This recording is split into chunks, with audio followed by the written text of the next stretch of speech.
سیدہ ہاجر کا واقعہ ہمیں سبق یہ ملتا ہے کہ آدمی محنت کرتا ہے، کوشش کرتا ہے، اسٹرگل کرتا ہے، سعی کرتا ہے، جد و جہد کرتا ہے اور اپنی مراد پا لیتا ہے۔ اسباب اختیار کرنا، گرچہ کوئی اسباب نظر نہیں آ رہے، وہاں شیرخوار بچہ ہے، پتہ ہے آس پاس کوئی کنواں نہیں ہے، کوئی نہر نہیں ہے، کوئی انسان نہیں، لیکن نکل پڑی، کوشش کیا، محنت کی، دوڑ لگائی، پاس میں جو پہاڑی تھی صفا مروہ اس پر دوڑ لگائی، جب محنت کی، کوشش کی، دوڑ لگائی، اللہ تعالیٰ نے انتظام کر دیا، جبریل امین کو سید الملائکہ کو بھیج دیا۔ ہم بھی محنت کریں گے، کوشش کریں گے، اللہ نے کہا محنت کرو، محنت کریں گے، اللہ تعالیٰ راہ نکالے گا، انتظام کرے گا۔ یہاں سے یہ بھی سبق ملتا ہے کہ عاجز نہیں ہونا چاہیے، کاہلی نہیں دکھانا چاہیے، سستی نہیں دکھانا چاہیے۔ پیارے آقا صلی اللہ علیہ وسلم کی دعا ہے، اللہم انی اعوذ بک من العجز والکسل والجبن والبخل، اللہ میں پناہ مانگتا ہوں عاجزی سے، کاہلی سے، سستی سے۔ ایک بار دوڑ نہیں لگائی ہے سیدہ ہاجر نے، 7 مرتبہ دوڑی، اور وہ 1 کلومیٹر سے زائد ہے، صفا مروہ وہ تقریباً 2 کلومیٹر ہو جاتے ہیں، یہاں مسلسل دوڑی ہے 7 مرتبہ۔ مسلسل عمل کرنا، ہماری کیا صورتحال ہے؟ ایک بار کہیں لگا کہ نہیں یہ کام تو ہم سے نہیں ہوا، تھک ہار کر کے بیٹھ جاتے ہیں، دنیاوی معاملات ہوں، دینی معاملات ہوں، بہت جلدی تھکار کر کے بیٹھ جاتے ہیں۔ ہمارا بچہ کسی امتحان میں فیل ہو گیا، تمہارے بس کا نہیں رہنے دو، اگین ٹرائی نہیں ہمارے یہاں، 2 بار 3 بار 7 بار بار کوشش کرنا، یا مسلسل کوشش ہو رہی ہے، تو ہمیں عاجزی اور کسل کا اور کاہلی کا اس کا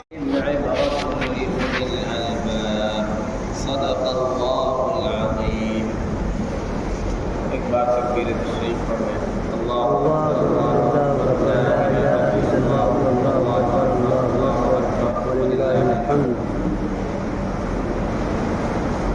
کل یہ وعدہ کیا تھا کہ انشاءاللہ سیدنا ابراہیم علیہ السلام کا واقعہ ہے یہ پورا، ان کی ابتلا و آزمائش کا، اس میں ہمارے لیے دروس جو اسباب حاصل ہوتے ہیں ان کا تذکرہ ہوگا۔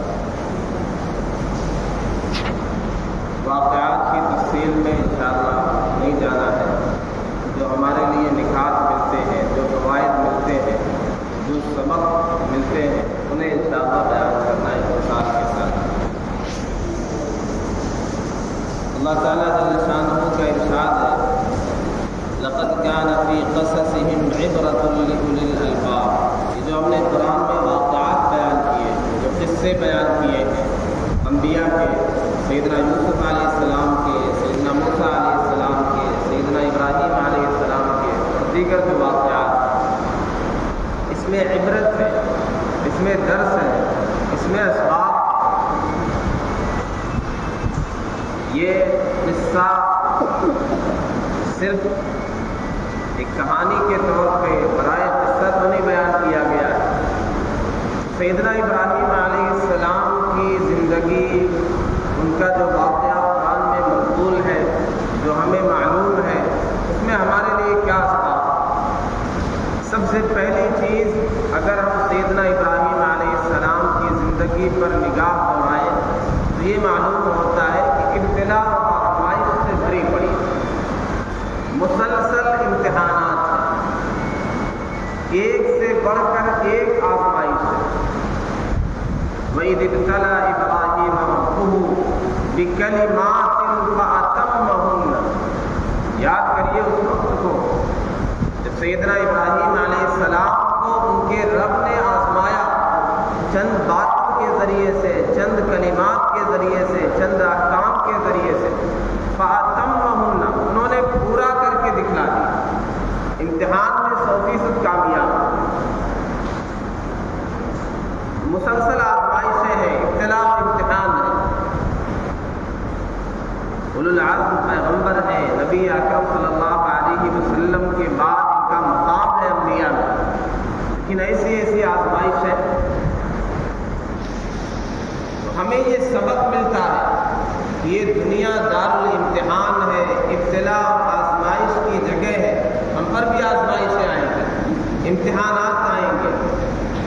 مصیبتیں آئیں گی، بیماریاں آئیں گی، مالوں میں، جانوں میں، روزی میں کمی ہوگی، مختلف طرح کی آزمائشیں، امتحانات آئیں گے، اس سے آدمی بچ نہیں سکتا۔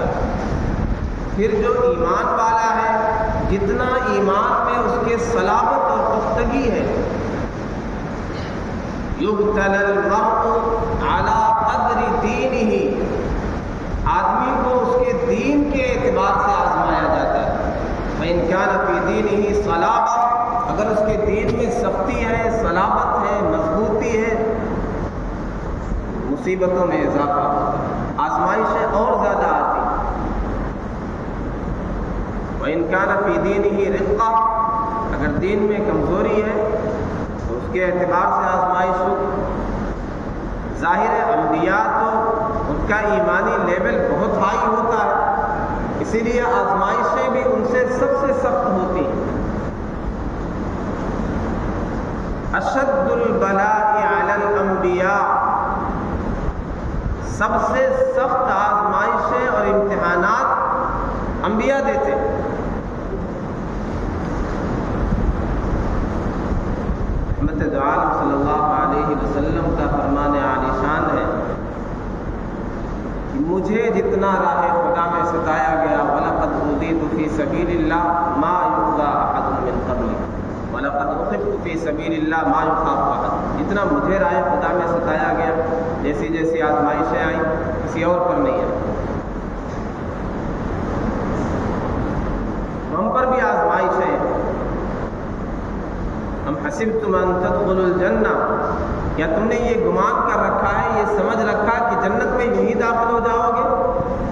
وَلَمَّا يَعْلَمِ اللَّهُ الَّذِينَ جَاهَدُوا مِنْكُمْ وَيَعْلَمَ الصَّابِرِينَ، جب تک یہ پتہ نہ چلے، اللہ تعالیٰ یہ نہ دکھلا دے کہ کون مجاہدہ کرنے والا اور کون صبر کرنے والا۔ حسب الناس ان یترکوا ان یقولوا آمنا، کیا لوگوں نے یہ سمجھا ہے کہ یہ کہہ کے چھوٹ جائیں گے کہ ہم ایمان لے آئے، وہم لا یفتنون، ان کی آزمائشیں نہیں ہوں گی؟ آزمائشیں ہوں گی، حالات آئیں گے، امتحانات ہوں گے۔ پھر امتحانات میں کامیابی کے باعث ہوئی ہے، اذا اشتدت بک البلوى ففکر فی علم نصرہ، جب آزمائشیں سخت ہو جائیں، مصیبتوں کا ہجوم ہو جائے، پریشانیاں بہت زیادہ ہو جائیں، تو علم نصرہ میں غور کریے، اس میں کیا ہے؟ فإن مع العسر یسرا، ان مع العسر یسرا، عسر کہتے ہیں تنگی کو، دشواری کو، سختی کو، پریشانی کو۔ تو اس آیت میں عسر بھی 2 مرتبہ ذکر کیا گیا اس صورت میں، اور یسر یعنی آسانی کو بھی ڈبل ذکر کیا گیا اور تنگی کو بھی ڈبل ذکر کیا گیا، لیکن دونوں میں فرق ہے۔ عسر کو الف لام کے ساتھ، تنگی اور پریشانی کو الف لام کے ساتھ ذکر کیا گیا، اور یسر کو بغیر الف لام کے، یسرا، اور عسر العسر، فإن مع العسر الف لام کے ساتھ۔ قاعدہ یہ ہے کہ جب معرفہ یعنی الف لام اس پر داخل ہے، العسر اسے کہتے ہیں معرفہ ڈبل آئے اور معرفہ اسی انداز میں آئے، دونوں بار معرفہ آئے تو مراد ایک ہی ہوتا ہے، اور جب نکرہ ڈبل آئے اس پر الف لام نہ ہو تو دونوں الگ الگ ہوتے ہیں۔ کیا مطلب ہے؟ تنگی اور پریشانی تو ڈبل ہے، تنگی اور پریشانی تو ایک ہے، پریشانی اور مصیبت تو ایک ہے، لیکن اس کے ساتھ آسانی ڈبل ہے۔ فإن مع العسر یسرا، بس بے شک تنگی کے ساتھ آسانی ہے۔ فإن مع العسر یسرا، بے شک تنگی کے ساتھ آسانی، تو آسانی اور سہولت ڈبل ہے، پریشانی ایک ہی ہے۔ اور عجیب انداز ہے، ان مع العسر، تنگی کے ساتھ آسانی، یہ دونوں اپوزٹ ہیں، تنگی بھی آسانی بھی، ایسا کیسے ممکن ہے؟ پریشانی بھی ہو، راحت بھی ہو، ایسا کیسے ممکن ہے؟ آگ بھی ہو، پانی بھی ہو، لیکن یہ بتلانا کہ جیسے تنگی اور حالات ہیں فوراً اس سے ملی ہوئی آسانی، ادھر یہ ختم ہوئی نہیں کہ وہ شروع، اذا اشتدت بک البلوى ففکر فی علم نشرہ، مصیبتیں سخت ہو جائیں تو علم نشرہ پڑھ لیا کریے، اس میں غور کر لیا کریے۔ ہمیں یہ بھی سبق ملتا ہے سیدنا ابراہیم علیہ السلام کے واقعے سے کہ کبھی ایسا لگتا ہے مصیبت بہت بڑی ہے، حالات بہت سنگین ہے، پہاڑوں جیسے حالات، یہ آدمی تباہ ہو جائے گا، ریزہ ریزہ ہو جائے گا، ٹوٹ جائے گا، سب کچھ برباد ہو جائے گا، ختم ہو جائے گا، لیکن وہ نظر آتی جو سامنے آتی ہے تو رائی کی طرح بے حیثیت نظر آتی ہے۔ جب توحید کا نعرہ انہوں نے لگایا، توحید کا پیغام سنایا تو یہ فیصلہ کیا لوگوں نے آگ میں ڈال دیا جائے۔ ظاہر توحید سے انہیں سمجھوتا نہیں کرنا تھا، ایک اللہ کی کبریائی وحدانیت کو بیان کرنا تھا، چاہے آگ میں جلنا پڑے، لیکن اللہ نے کیا کیا؟ قلنا یا نار کونی بردا وسلاما علی ابراہیم، آگ کو گلزار کر دیا، ٹھنڈی اور سلامتی والی بنا دی۔ سیدنا موسیٰ علیہ السلام کو حکم ہوا کہ قوم کو لے کر کے نکلو، ان اسری بعبادی، میرے بندوں کو لے کر کے چلو، انکم متبعون، تمہارا پیچھا کیا جائے گا۔ حالات آئے، لشکر نے پیچھا بھی کر لیا، اب سامنے دریا ہے، پیچھے لشکر ہے، قوم نے کہا انا لمدرکون، ہم تو پکڑے گئے۔ میں نہیں، ان معی ربی سیہدین، میرا رب میرے ساتھ ہے، وہ ہدایت دے گا اور رہنمائی دے گا، راستہ دکھلائے گا۔ بظاہر سامنے دریا ہے، ہلاکت ہے، تباہی سامنے ہے، آنکھیں یہ دیکھ رہی ہیں، لیکن اللہ تعالیٰ نے کیسے راستہ ہموار کر دیا؟ وَمَن يَتَّقِ اللَّهَ يَجْعَلْ لَهُ مَخْرَجًا، جو اللہ سے ڈرے گا اللہ راستہ نکال دے گا۔ تو کبھی کبھی ایسے حالات آتے ہیں، یہاں چھری چل رہی ہے، سبب یہ ہے کہ بالکل ہلاک ہونا ہے، ذبح ہونا ہے، لیکن اللہ نے کتنی آسانی سے راستہ نکالا، کیسے بچا دیا۔ سیدنا ابراہیم کو حکم ہے اذبح، ذبح کریے، چھری کو حکم ہے لا تذبح، دونوں حکم کی تعمیل کر رہے ہیں۔ سیدنا ابراہیم علیہ السلام ذبح کر رہے ہیں، چھری کو حکم ہے لا تذبح، ذبح نہیں کر رہا، اس نے اپنا کام کیا۔ کبھی ایسا لگتا ہے کہ یار ایسے حالات ہیں، مجھے تو لگتا ہے میرا سب کچھ ختم ہو جائے گا، لیکن جب سامنے وہ چیز آتی ہے، اللہ پر آدمی بھروسہ کرے تو وہ سب کچھ ختم ہو جاتا ہے، ذروں کی طرح بے حیثیت نظر آتا ہے۔ تو ہمیں ہمیشہ اللہ پر بھروسہ کرنا چاہیے، اللہ پر توکل کرنا چاہیے، اللہ سے ڈرنا چاہیے۔ اس واقعے میں سب سے بڑا جو سبق ملتا ہے وہ تسلیم و رضا کا ہے۔ اللہ کا جو حکم جس وقت جیسا بھی حکم ہے، ہم پر جو حکم جب متوجہ ہو، ہمیں سر تسلیم خم کرنا ہے۔ سر تسلیم خم ہے جو مزاج یار میں آئے۔ اللہ کا حکم ہے سمعنا و اطعنا، ہم نے سن لیا، ہم نے مان لیا، ہم نے اطاعت، ہم تیار ہیں عمل کرنے کے لیے۔ سیدنا ابراہیم علیہ السلام کی طرف جیسا بھی حکم متوجہ ہوا، فوراً تیار ہے عمل کرنے کے لیے۔ اللہ کی طرف سے حکم ہے، وہ بھی تیار ہے، بیٹے بھی تیار ہیں، بیوی حضرت حاجر وہ بھی تیار ہے، اور انہوں نے کہا اذا لن یضیعنا اللہ، جب اللہ کا حکم ہے اللہ ہمیں ضائع نہیں کرے گا۔ اللہ کا حکم ہے تو سر تسلیم خم ہے، اللہ کا فیصلہ ہے، ہم اس پر راضی ہیں، اللہ نے ہمارے لیے یہ مقدر کیا، ہم اس پر راضی ہیں، اللہ کے فیصلے پر، اللہ کی تقدیر پر ہم حال میں راضی رہیں۔ یہ سبق ہمیں ملتا ہے، سب سے بڑا سبق ہے قربانی کا اس قصے کا۔ کچھ ہو گیا تو ہم یہ نہ کہیں اگر ایسا نہ کرتے تو نہ ہوتا، یہاں نہ نکلتے تو نہ ہوتا، اگر مگر یہ if and but، اگر ایسا نہ ہوتا تو یہ چیز ہو جاتی۔ یہ شیطان کا یہ دروازہ کھولتا ہے، شیطانی عمل کا دروازہ کھولتا ہے۔ اللہ نے لکھا تھا، مقدر تھا، لہذا ہو گیا۔ اللہ کے فیصلے پر ہم راضی ہیں، کوئی نقصان ہو گیا، ہمارا اپنا فوت ہو گیا، اللہ نے مقدر کیا تھا، ہم اس پر راضی ہیں۔ اسے کہتے ہیں رضا، رضا بالقضاء، فیصلے پر راضی ہو جانا، اور تسلیم اللہ کا جو حکم جب ہماری طرف متوجہ ہو، جو حکم دیا جائے ہم آمادہ اور تیار ہو جائیں، ہم اس پر عمل کریں گے۔ اللہ کا حکم ہے، اللہ ہمیں ضائع نہیں کرے گا۔ کیا سیدنا ابراہیم کو، سیدنا اسماعیل کو، حضرت حاجر کو اللہ نے ضائع کر دیا؟ حاشا وکلا، ہرگز نہیں۔ اللہ نے تو نام روشن کر دیا رہتی دنیا تک ان کے نام کے ترانے گنگنائے جائیں، رہتی دنیا تک یادگار ہے ان کی، طواف کیا جا رہا ہے، سیدنا ابراہیم علیہ السلام کی یاد ہے، پھر اس کے بعد نماز پڑھی جا رہی مقام ابراہیم پر، سعی کی جا رہی صفا مروہ کے درمیان، سیدہ ہاجر کی یاد آ رہی، قربانی کرتے ہیں، سیدنا اسماعیل علیہ السلام کی یاد آتی ہے کہ ہم کس لیے کرتے ہیں، کیا پس منظر ہے، کیا بیک گراؤنڈ۔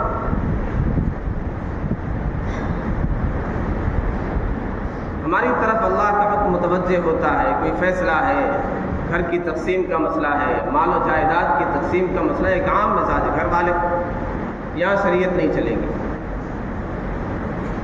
یہ ہمیں تسلیم نہیں، اللہ کا حکم تسلیم نہیں۔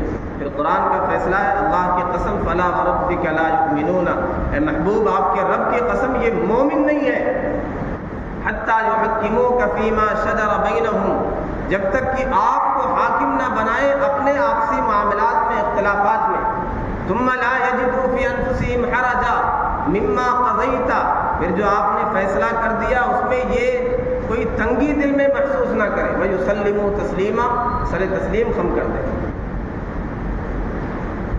روزانہ 5 مرتبہ ہماری طرف اللہ کا ایک حکم متوجہ ہوتا ہے، ہمارے کانوں میں ندا آتی ہے، آواز ہم سنتے ہیں، حی علی الصلاۃ، حی علی الفلاح، آؤ نماز کی طرف، آؤ کامیابی کی طرف۔ کیا ہم یہ کہتے سمعنا واطعنا، ہم نے سن لیا، ہم نے مان لیا؟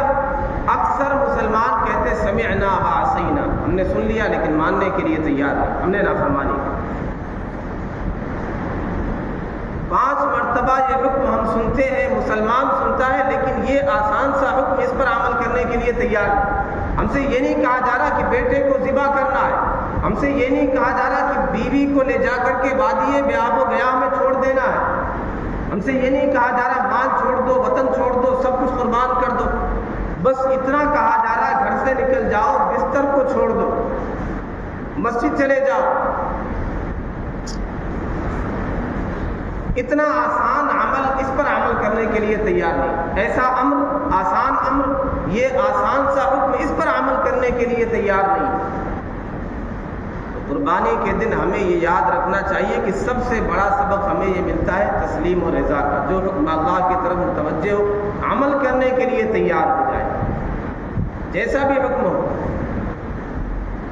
نماز کیا، جتنے بھی احکام ہیں، جو حکم جب ہم پر متوجہ ہو، عمل کرنے کے لیے تیار ہو جائے۔ سیدہ ہاجر کا واقعہ ہمیں سبق یہ ملتا ہے کہ آدمی محنت کرتا ہے، کوشش کرتا ہے، اسٹرگل کرتا ہے، سعی کرتا ہے، جد و جہد کرتا ہے اور اپنی مراد پا لیتا ہے۔ اسباب اختیار کرنا، گرچہ کوئی اسباب نظر نہیں آ رہے، وہاں شیرخوار بچہ ہے، پتہ ہے آس پاس کوئی کنواں نہیں ہے، کوئی نہر نہیں ہے، کوئی انسان نہیں، لیکن نکل پڑی، کوشش کیا، محنت کی، دوڑ لگائی، پاس میں جو پہاڑی تھی صفا مروہ اس پر دوڑ لگائی، جب محنت کی، کوشش کی، دوڑ لگائی، اللہ تعالیٰ نے انتظام کر دیا، جبریل امین کو سید الملائکہ کو بھیج دیا۔ ہم بھی محنت کریں گے، کوشش کریں گے، اللہ نے کہا محنت کرو، محنت کریں گے، اللہ تعالیٰ راہ نکالے گا، انتظام کرے گا۔ یہاں سے یہ بھی سبق ملتا ہے کہ عاجز نہیں ہونا چاہیے، کاہلی نہیں دکھانا چاہیے، سستی نہیں دکھانا چاہیے۔ پیارے آقا صلی اللہ علیہ وسلم کی دعا ہے، اللہم انی اعوذ بک من العجز والکسل والجبن والبخل، کہ اللہ میں پناہ مانگتا ہوں عاجزی سے، کاہلی سے، سستی سے۔ ایک بار دوڑ نہیں لگائی ہے سیدہ ہاجر نے، 7 مرتبہ دوڑی ہے، اور وہ 1 کلومیٹر سے زائد ہے، صفا مروہ وہ تقریباً 2 کلومیٹر ہو جاتے ہیں، یہاں مسلسل دوڑی ہے 7 مرتبہ۔ تو مسلسل عمل کرنا، ہماری کیا صورتحال ہے؟ ایک بار کہیں لگا کہ نہیں یہ کام تو ہم سے نہیں ہوا، تھک ہار کر کے بیٹھ جاتے ہیں، دنیاوی معاملات ہوں، دینی معاملات ہوں، بہت جلدی تھکار کر کے بیٹھ جاتے ہیں۔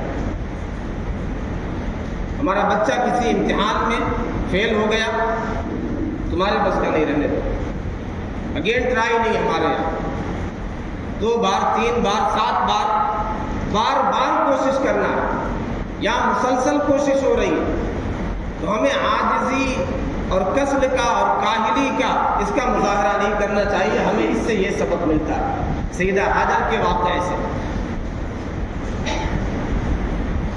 انسان کاہل نہ ہو، عاجز نہ ہو. پھر سیدنا ابراہیم علیہ السلام کا واقعہ خواب کے ذریعے سے دکھلایا گیا. یا بنی انی ارا فی المنام انی اذبحک فانظر ماذا ترى. ہمیں اس پر بھی غور کرنا چاہیے کہ انداز کیا ہے تخاطب کا. باپ بیٹے کیسے گفتگو کر رہے ہیں، مشورہ کر رہے ہیں سیدنا ابراہیم علیہ السلام. یہ محبت کا انداز ہے. یا بنیا، اے میرے بیٹے، پیارے بیٹے. بیٹا بھی کیسے کہہ رہا ہے، یا ابتی، ابا جان. یہ انداز ہمارے گھر کا ہونا چاہیے، آپس میں گفتگو کا یہ انداز ہونا چاہیے. اور بیٹا بھی ایسے فرما بردار ہونا چاہیے. رحمت دو عالم صلی اللہ علیہ وسلم نے جو وصیت کی ہے سیدنا معاذ بن جبل کو، بہت سی وصیتیں ہیں، اس میں سے ایک یہ بھی ہے وَلَا تَعُقَّنَّ وَالِدَيْكَ، اپنے والدین کی ہرگز نافرمانی نہ کرنا. وَإِنْ أَمَرَاكَ أَن تَخْرُجَ مِنْ أَهْلِكَ وَمَالِكَ، اگر وہ اس بات کا بھی حکم دے دے گھر چھوڑ کے نکل جاؤ، مال چھوڑ کے نکل جاؤ، تو بھی والدین کی نافرمانی نہیں کرنا. یہاں یہ حکم دیا جا رہا ہے کہ بیٹے میں نے دیکھا میں تمہیں ذبح کر رہا ہوں. فرمایا یا ابت افعل ما تؤمر، ابا جان جو حکم دیا جائے، یعنی یہ نہیں کہا جو مرضی آپ کی، جو اللہ کی طرف سے حکم ہے میں نافرمانی نہیں کروں. آپ کر گزریے. ستجدنی انشاءاللہ من الصابرین، اگر اللہ نے چاہا تو آپ مجھے صبر کرنے والوں میں سے پائیں گے. تو یہ بیٹے کا جواب ہونا چاہیے.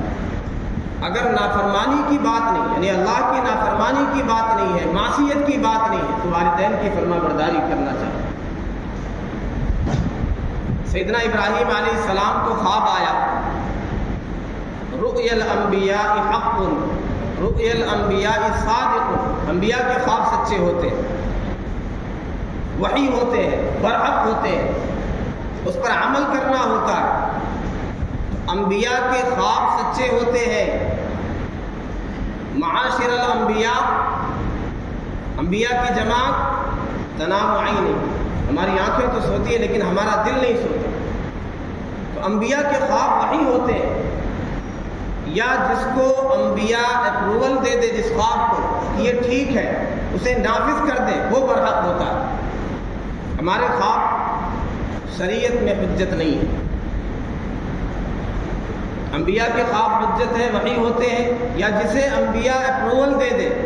نبی اکرم صلی اللہ علیہ وسلم نے اذان کے بارے میں ایک صحابی نے عبداللہ ابن زید ابن عبد ربہ، انہوں نے خواب میں دیکھا اذان کے کلمات. آپ نے کہا ٹھیک ہے، انہیں اس طریقے سے لوگوں کو نماز کے لیے بلایا جائے. تو آپ نے اپروول دے دیا، ایکسیپٹ کر لیا. تو یہ قابل قبول ہے، اس پر عمل ہوگا. وہ خواب جو شریعت سے ٹکراتا نہ ہو، قرآن و سنت کے مطابق ہو، اس پر بھی عمل کرنے میں کوئی حرج نہیں. خواب میں یہ نظر آیا کہ نماز پڑھنا ہے، نفل پڑھنا ہے. خواب میں یہ حکم دیا جا رہا کہ صدقہ کر دو، شریعت بھی کہتی ہے، قرآن و حدیث میں بھی یہ حکم ہے، کوئی مسئلہ نہیں، اس پر عمل کریں گے. لیکن شریعت کے مخالف اور ٹکراتا ہوا اگر کوئی حکم ہے خواب میں، تو اسے خواب ہی سمجھا جائے گا، اسے سلا دیا جائے گا، خواب ہی رکھنے دیا جائے گا، ایک کنارے رکھا جائے گا. قرآن و حدیث پہلے، شریعت پہلے. خواب سے شریعت نہیں بنے گی. حدیث میں آتا ہے من رآنی فی المنام، صحیح بخاری کی روایت ہے، جس نے مجھے خواب میں دیکھا فقد رآنی، اس نے مجھے ہی دیکھا ہے. فإن الشیطان لا يتمثل بی او قال لا يتصور بی، شیطان میری صورت اختیار نہیں کر سکتا، شیطان میری شکل اختیار نہیں کر سکتا. کسی نے نبی کو خواب میں دیکھا تو نبی کو ہی دیکھا. اس کا کیا مطلب ہے؟ شیطان کسی اور کی شکل اختیار کر سکتا ہے. شیطان آ کے کہہ سکتا ہے خواب میں امام بخاری ہوں، یہ کروں. شیطان آ کے خواب میں کہہ سکتا ہے میں شیخ عبد القادر جیلانی ہوں، تمہیں مزار پہ جا کے چادر چڑھانا. شیطان خواب میں آ کر کے خواجہ معین الدین چشتی کی شکل بھی اختیار کر سکتا ہے، امام ابو حنیفہ کی شکل بھی اختیار کر سکتا ہے، نبی کی شکل اختیار نہیں کر سکتا۔ لہٰذا کسی نے کوئی بھی چیز خواب میں دیکھی اس کے اعتبار سے صبح اٹھ کے کرنے لگ جائے، ایسا نہیں ہے۔ لا عبرۃ للرؤیا فی الاسلام، اسلام میں خواب کا اعتبار نہیں۔ اور نبی کو بھی خواب میں دیکھا، ضروری نہیں جو بات کہی گئی وہ نبی نے کہا، قوت خیالی غالب آ سکتی ہے۔ ایک صاحب نے خواب دیکھا اور انہیں حکم دیا گیا، نبی کو خواب میں دیکھا، کیا حکم ملا؟ اشرب الخمر، شراب پیو۔ وقت کے بڑے عالم کے پاس تشریف لے گئے، میں نے یہ خواب دیکھا ہے۔ فرمایا نہیں، تم نے اچھے سے سنا نہیں۔ نبی نے فرمایا ہوگا لا تشرب الخمر، یعنی لا کو تم نے حذف کر دیا، وہ تم سے سننے میں چوک ہوئی یا قوت متخیلہ تمہاری غالب آ گئی۔ تو نبی نے تو یہ فرمایا ہوگا شراب مت پیو، تم نے یہ سمجھا کہ یہ کہہ رہے شراب پیو۔ ایک اور واقعہ بڑا مشہور ہے، امام عز الدین بن سلام رحمۃ اللہ علیہ، اللہ ان پر رحم فرمائے، انہوں نے ایک فیصلہ کیا۔ ایک صاحب نے خواب دیکھا، لوگوں نے 29ویں کا چاند دیکھا، یہ فیصلہ اگلے دن روزہ ہے یا جو بھی مہینہ رہا۔ ایک صاحب نے خواب دیکھا کہ نبی اکرم صلی اللہ علیہ وسلم نے آ کر کے کہا کہ نہیں، ابھی کل روزہ نہیں ہے، یعنی 30ویں تاریخ ہے۔ امام عز الدین بن سلام انہوں نے فرمایا کہ حدیث تو یہ کہتی ہے صوموا لرؤیتہ وافطروا لرؤیتہ، چاند دیکھ کر کے روزہ رکھو اور چاند دیکھ کر کے افطار کرو۔ اور حدیث صحیح درجے کی ہے، اس کے تمام روایت کرنے والے ثقہ ہیں، معتبر ہیں، عادل ہیں۔ اب اگر تمہارے خواب کو لیا جائے تو حدیث کو ٹھوکر مارنی پڑے گی، حدیث کو کنارے لگانا پڑے گا۔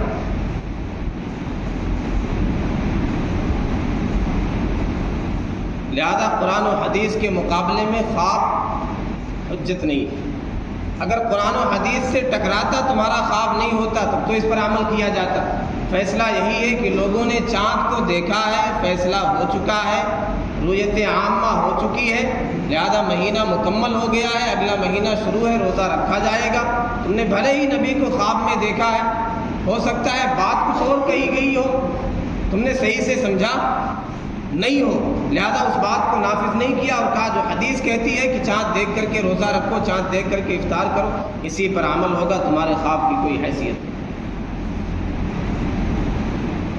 انبیاء کے خواب حجت ہوتے ہیں، وحی ہوتے ہیں۔ رؤی الانبیاء وحی، سیدنا ابراہیم علیہ السلام نے خواب دیکھا، انی اری فی المنام انی اذبحک فانظر ماذا تری، خواب کے ذریعے سے، یعنی امتحان کی شدت اور بڑھ گئی۔ ڈائریکٹ حکم ہوتا تو ایسی شدت نہیں ہوتی امتحان کی، لیکن ایک مقام تھا۔ علامہ ابن قیم فرماتے خلت کا ایک مقام ہوتا، خلیل، ایک ہوتا حبیب، ایک ہوتا خلیل۔ حبیب کئی ہو سکتے ہیں لیکن خلیل ایک ہوتا ہے۔ سیدنا ابراہیم علیہ السلام اپنے دور میں اللہ کے خلیل تھے، نبی اکرم صلی اللہ علیہ وسلم اپنے دور میں اللہ کے خلیل تھے، اسی لیے آپ نے ارشاد فرمایا لو کنت متخذا خلیلا لاتخذت ابا بکر خلیلا، اگر میں دنیا میں کسی کو خلیل بناتا تو ابو بکر کو بناتا، لیکن خلت اللہ سے میری دوستی، یہ خلت تو اللہ سے ہے، تو ایک سے ہوتی۔ سیدنا اسماعیل علیہ السلام کی ولادت ہوئی تو محبت تقسیم ہوتی نظر آئی، اللہ تعالیٰ نے یہاں امتحان لیا، کہیں ایسا تو نہیں یہ بیٹے کی محبت غالب ہے، امتحان لیا اور یہ حکم ہوا بیٹے کو خدا کی راہ میں قربان کرنا ہے۔ انہوں نے 100% کامیاب ہو کر کے دکھلا دیا کہ جب خدا کا حکم ہے، یہ خدا کی محبت غالب ہے، بیٹے کی محبت غالب ہے۔ ایک آخری سبق وقت ہو گیا اور بات بھی مکمل ہو۔ جو چیز اللہ نے نہیں لکھی ہے، اللہ نے اگر لکھا ہے کہ نقصان نہیں پہنچے گا، موت نہیں آئے گی، دنیا مل جائے، سارے اسباب نظر آئیں، موت نہیں آ سکتی، نقصان نہیں پہنچ سکتا۔ اور جب اللہ نے طے کر دیا ہے سارے اسباب بندہ جمع کر لے، ہلاکت سے اپنے آپ کو بچا نہیں سکتا۔ بحال کا واقعہ، ٹائٹینک 1912 میں، ان کا یہ کہنا تھا انسنکیبل، یہ ایسی کشتی ہم نے بنائی ہے کبھی ڈوب نہیں سکتی ہے۔ ان کا دعویٰ تھا خدا بھی نہیں ڈبو سکتا، لیکن اللہ تعالیٰ نے تہس نہس کر دیا، بیچ میں سے ٹوٹ گئی، تباہ و برباد ہو گئی۔ اور ابھی چند دنوں پہلے ارب پتی لوگ 5 لوگ اس کا ملبہ دیکھنے کے لیے گئے، ایک آبدوز پہ، ایک سمرین پہ بیٹھ کر کے، اللہ تعالیٰ نے وہاں ان کی موت لکھی تھی، کروڑوں روپیہ 2-2 کروڑ کا ٹکٹ لے کر کے گئے، اللہ نے وہاں موت لکھی تھی، وہاں غرق ہو گئے، تباہ و برباد ہو گئے، ان کی کشتی بھی تباہ و برباد ہو گئی۔ یہاں اللہ نے بچانا تھا، آگ میں بھی بچایا، چھری کے نیچے بھی بچایا، اور سیدنا موسیٰ علیہ السلام کو دریا کے سامنے بھی وہاں راستہ بنا دیا، ڈوبنے سے بچا لیا۔ تو ہمیں یہ سمجھنا چاہیے وَاعْلَمْ أَنَّ الْأُمَّةَ لَوِ اجْتَمَعَتْ عَلَىٰ أَن يَنفَعُوكَ بِشَيْءٍ، ساری انسانیت اکٹھا ہو جائے، فائدہ پہنچانا چاہے، اللہ نہیں چاہے فائدہ نہیں پہنچا سکتے۔ ساری انسانیت مل کر کے ہمیں نقصان پہنچانا چاہے، اللہ نے نہیں طے کیا ہے، ہمیں کوئی نقصان نہیں پہنچا سکتا۔ اللہ رب العزت والجلال کہنے سننے سے زیادہ عمل کرنے کی توفیق عطا فرمائے۔ وآخر دعوانا الحمد للہ رب العالمین۔